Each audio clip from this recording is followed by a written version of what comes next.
अवचेतन मन की शक्ति। जब चेतन मन सोया हुआ या अधसोई अवस्था में होता है तब बुद्धि स्वयं को प्रकट करती है। अवचेतन मन को देखने के लिए आंखों की आवश्यकता नहीं होती। उसके पास अपनी दृष्टि है, श्रवण करने की शक्ति है। यह शरीर को त्याग कर बहुत दूर दूर तक की यात्रा कर सकता है और इसके सटीक और सच्चे समय पर अपने विवेक को प्रकट करने की शक्ति है। आप अवचेतन मन की शक्ति से दूसरों के मन के विचारों को भी पढ़ सकते हैं। यहाँ तक कि बंद लिफाफे में क्या शब्द है, तिजोरी में क्या रखा हुआ है, सब कुछ आप अवचेतन मन की शक्ति से जान सकते हैं। आप अवचेतन मन की शक्ति से कहीं पर भी बैठे हुए कुछ भी देख सकते हैं। चेतन मन के पास साधारण व असाधारण साधनों को प्रयोग करे बिना ही दूसरों के विचारों को समझने की शक्ति है। प्रार्थना की सच्ची कला को सीखने के लिए चेतन और अवचेतन मन की अंतक्रिया को जानना बहुत ज़्यादा जरूरी है। आज हम जानेंगे कि अवचेतन मन क्या है, अवचेतन मन की शक्ति किस तरीके से काम करती है। मन हमेशा सुझाव से प्रेरित होता है। इसे सुझाव के बल पर आसानी से वश में किया जा सकता है। अवचेतन मन किसी भी सुझाव के लिए संदेह नहीं करता और बिना किसी तर्क के उसे स्वीकार करता है। आपकी इच्छा पूरी करता है। आपके साथ जो भी हुआ वह सब उन विचारों की देन था जो आपने अपने विश्वास के माध्यम से अवचेतन मन पर अंकित किए थे।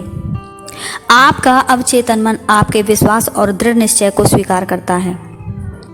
हम यह जानते हैं कि यह माटी के समान है, उसी बीज को स्वीकार करेगा जो आप इसमें डालोगे, भले ही वह अच्छा हो या बुरा हो। जिसे भी आप सच्चा जानकर विश्वास करेंगे, आपका अवचेतन मन भी उसे स्वीकार कर लेगा और आपके जीवन में किसी दशा, अनुभव या प्रसंग के रूप में प्रकट कर देगा।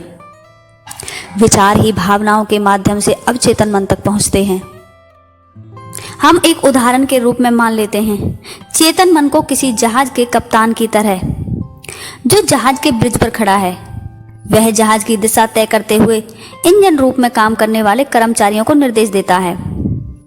जहां सभी बॉयलर, कॉज व अन्य उपकरण रखे हैं। इंजन रूम के लोगों को नहीं पता कि वे कहां जा रहे हैं।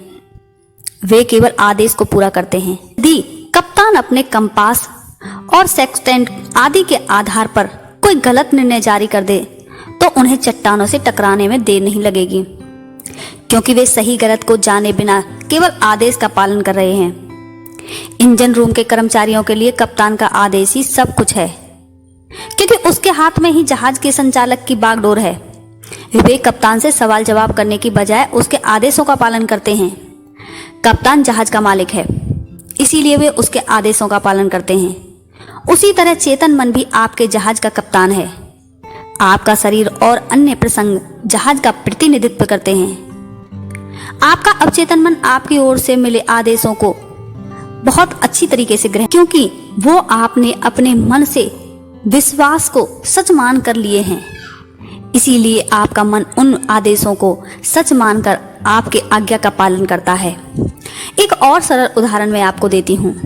जब आप लोगों से बार बार कहते हैं मुझे मशरूम पसंद नहीं है, मुझे मशरूम पसंद नहीं है, तब ऐसा समय भी आता है जब आपको मशरूम खाते ही अपच हो जाती है, क्योंकि अवचेतन याद दिलाया है कि बॉस को मशरूम पसंद नहीं है। भले ही उदाहरण अटपटा है, पर यह चेतन और अवचेतन मन के आपस की संबंध की कही गई बहुत ही स्पष्ट बातें हैं। यदि कोई व्यक्ति कहता है कि मैं रात को कॉफी पी लूं तो मेरी नींद खुल जाती है, अब उसका रात में पीने का मन तो है, पर उसका शरीर उसे जवाब देता है कि नहीं, तुझे इस चीज से तकलीफ होगी, और इसीलिए वो रात को जब भी सो जाता है तो उसकी नींद खुल जाती है, क्योंकि अवचेतन मन आदेश देता है कि आज बॉस चाहते हैं कि आज रात आप जागते रहें। प्राचीन नीति कथाओं से हृदय को अवचेतन मन का नाम दिया गया है। आप अपने अवचेतन मन पर छाप छोड़ सकते हैं और यह उसे संसार में प्रकट भी कर देगा। जिस भी विचार को भावना या सच के साथ आप सोचेंगे, अवचेतन मन उसे जरूर स्वीकार कर और आपकी हर बात को आपके सामने रख देगा।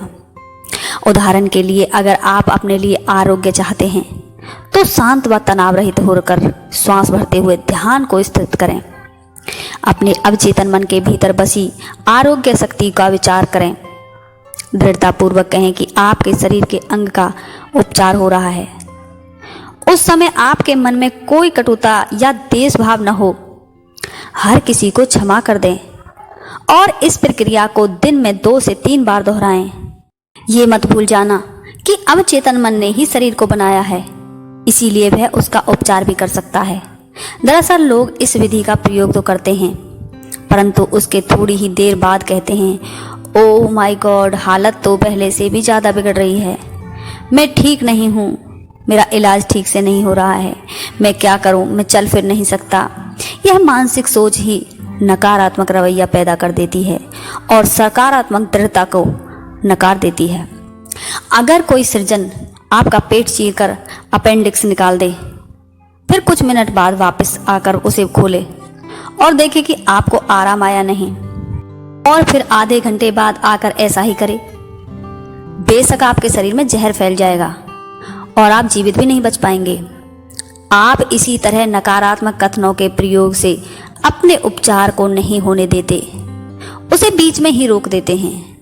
आपके अंदर एक अवचेतन मन है, आपको इसे ध्यान में रखना है। आपको इसका उसी तरह प्रयोग करना सीखना होगा जैसे कोई इंसान बिजली का प्रयोग करना सीखता है। इंसान तारों, स्विच, बल्ब, ऐसी हजारों चीज़ों का उपयोग करता है, नियमों के साथ बिजली को वश में करता है। हमें अपने भीतर छिपी असीम शक्ति और समझदारी के बारे में जानकर उसका समझदारी से ही प्रयोग करना चाहिए।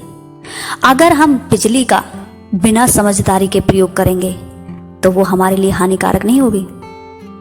अगर हम किसी भी बिजली के स्विच को अपने बगैर चप्पलों से, हाथों से ऐसे ही पकड़ेंगे तो क्या हम जीवित बच पाएंगे?